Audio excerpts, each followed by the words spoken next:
3,207 COVID-19 cases in the state of Florida on Thursday alone. If all four Beatles were able to be back tonight in a large indoor area concert in a place like Tulsa, I wouldn't go, or I wouldn't want any of my loved ones to go there. I'm not worried about the coronavirus any more than I am a regular flu.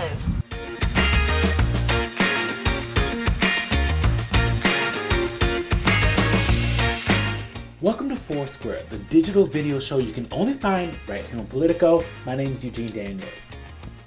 Joining me virtually are Laura Barone Lopez, Tim Albert, and pitch hitting for Ryan Lizza is Alex Thompson. Hey, Alex, welcome to the group.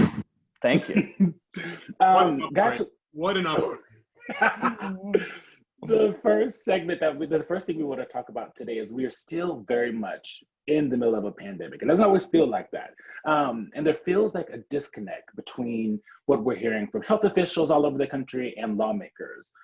Laura, I want to start with you because you've been covering how the pandemic is impacting different demographics differently in the country.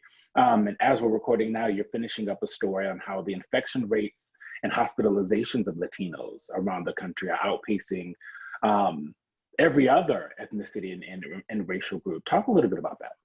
Right. So in some states like Illinois, Wisconsin, North Carolina, Latinos make up a disproportionate number of the cases, and they have outpaced African Americans in those states in the cases. And this is what seems to be more of a recent surge. And then in a majority of states, Latinos, period, make up a disproportionate number of cases relative to their share of the population. What they think contributes to it is that Latinos make up a significant chunk of the essential workforce. So when wealthier or whiter communities were able to lock down in their apartments or in their houses and quarantine, a number of the Latino population was not able to do that. So you're seeing infection rates because of meatpacking workers, because of construction workers, across the hospitality and service industries.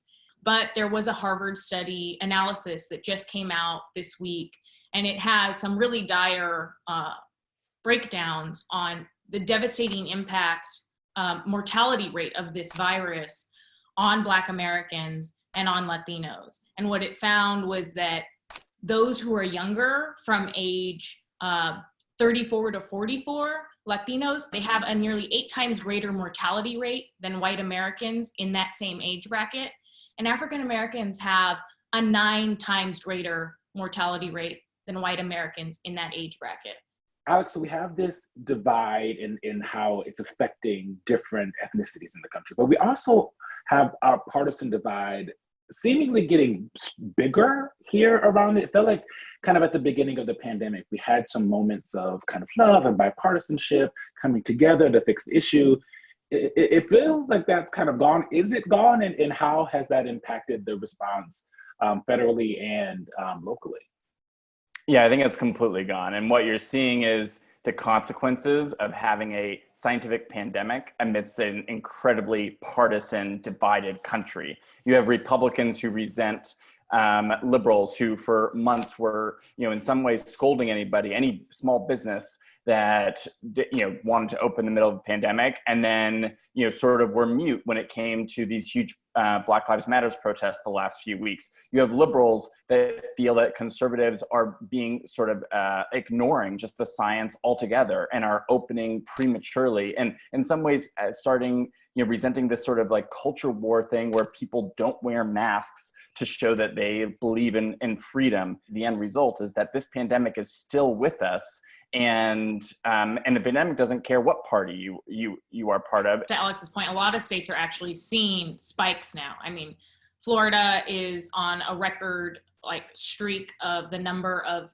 infections that they're experiencing, as well as Texas. Also, to add to Alex's point, and just to zoom out a little bit and think about the politics of this, not just in this election year, but where we are as a country. I'm reminded of this conversation I had a few years ago with John Boehner, the former Speaker of the House. And we were talking about this just sort of bitter, inexorable march toward permanent polarization in this country, and what, if anything, could change it. And we were discussing how really it was 9/11 was the last moment, a fleeting moment of unity in this country, where people sort of laid their swords down and were willing to come together as Americans. And Boehner said to me, look, it's going to take something cataclysmic, something even worse, to bring us all back together. And it's interesting, I was texting with him a few weeks ago. I said, is this the type of cataclysmic thing? And he said to me, in so many words, what do you think? Like, take a look around. Like, and I guess the question is there anything that could be so cataclysmic as to bridge these partisan divides? Because to Alex's point, even something like this pandemic that's killed, 120,000 plus Americans already in the last couple of months, and put infinitely more into hospitals, and really changed our way of life to the core.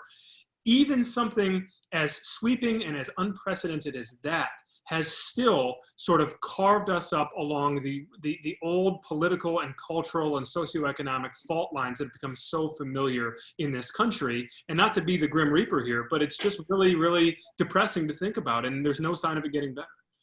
I think it would have to be something, you talk about that, what is that cataclysmic event? It feels like it'd have to be something that hit everyone equally, right? Like Laura has been reporting, and we reported extensively at Politico, it's like this is hitting Black and brown communities the hardest, which is, historically a Democratic voting bloc. It is a group of people that Democrats go after more and talk about more than the Republican Party. Eugene, to what you said, there is one group that has been affected by this consistently across some of those fault lines that I described, and that's seniors. And when you look at the polling among seniors, this does have a political impact. Look, there's a real concern for Donald Trump. Not that there's some massive swing in the senior vote, but even a moderate swing, even a 4 to 5 point swing, negating or neutralizing his advantage among seniors, that matters a lot, especially in a state like Florida. This rally on Saturday, President Trump has his first rally since March. It's in Tulsa, Oklahoma. There's already tons of drama surrounding it. I will be there, traveling on Air Force One, very fancy, unless I have COVID. Talk about a name dropper. Yeah, really. I'm just saying. Unless you'll find me on Air Force One. I'll be sitting there sipping on. I want those M&Ms with the presidential seal on them.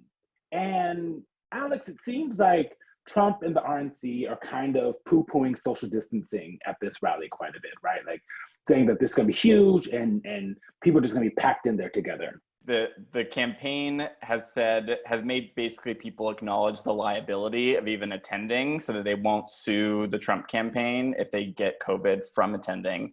You also have seen they're not even requiring people to wear face masks, and health officials will tell you that if you are in an indoor arena and you are yelling and it's loud, that your chances of catching COVID are bigger. And this is in a town right now that has seen in Tulsa, that has seen a spike of COVID cases. It is supposed to be a tour de force after just a brutal political few months, not just, for the country, but also for Trump's reelection chances. This is about, his political campaign. Laura, what are we hearing from local officials? Are they largely behind President Trump?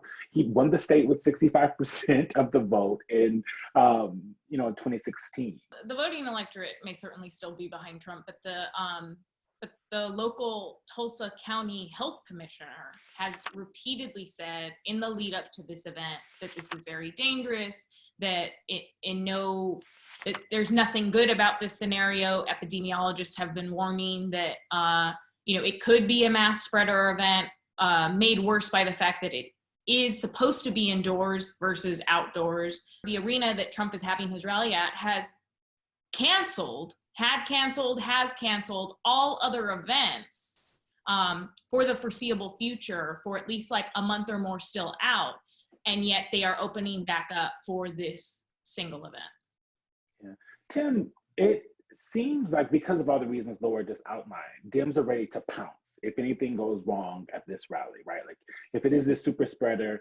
But do you think that if it isn't, and the rally, and there's kind of it's almost, if not a nothing burger, a low burger, as it were, that they're going to follow suit and maybe start having Biden start to have some more rallies. Maybe, look, I think the politics of this are actually pretty baked in at this point. Look, at the end of the day, there's a pretty easy solution to this, which is if you want to hold a rally, you hold it in a big ass outdoor stadium where people can space apart from one another, where they can still come and hold their signs and cheer and applaud and sing the national anthem and get the experience, but that they're not right on top of one another. There was a piece in the Wall Street Journal yesterday that was really comprehensive in tracking all the science, all the data, and basically laying out what we know to date about how this virus spreads most easily, most efficiently, and it's exactly the conditions that are going to be in Tulsa. It's people in close proximity, indoors, shouting, singing,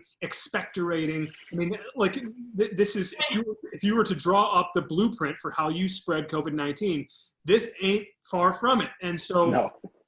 I can understand why, for the president, who is a reality TV star who knows optics very well, he doesn't want to give a speech in an arena with empty seats everywhere and with people spread out. It doesn't look very good. He probably feels as though it would give fodder to his opponents. But at the same time, if you want to have your cake and eat it too, if you want to turn out a big crowd, and if you want to speak to your base and have that platform, but also keep people safe, I think there's probably only one way to do it, and maybe that is the path that Joe Biden and his team ultimately pursue.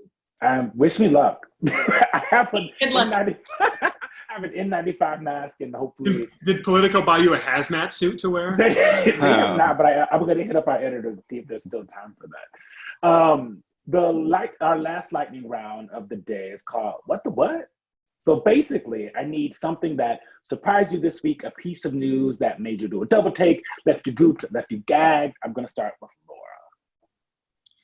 So I'll go with the Supreme Court decision on DACA, which did take people by surprise. I think even immigrant rights advocates, and they had been expecting the Supreme Court to actually rule in Trump's favor and say that the administration had the legal ability to do this, and they ruled the opposite. So that doesn't mean, though, that DACA recipients are fully protective. If anything, this is just another stopgap measure, which means that they are protected for now. It's not clear if they're going to be able, if Dreamers are going to be able to still apply for renewing of their protections.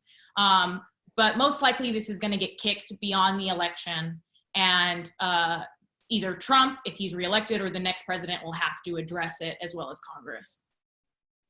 Alex? I'm going to go with John Bolton's book. There were a What few. book? John Bolton wrote a book? I haven't heard anything about it. I mean, among the many revelations, a lot of liberals had a little bit of fun talking about how Trump wasn't sure if Finland was part of Russia, but the idea that Trump, in his negotiations with Xi Jinping of China, tried to get China to buy extra produce in farm states, according to Bolton, was explicit about buying produce in these states in order to help boost his reelection chances.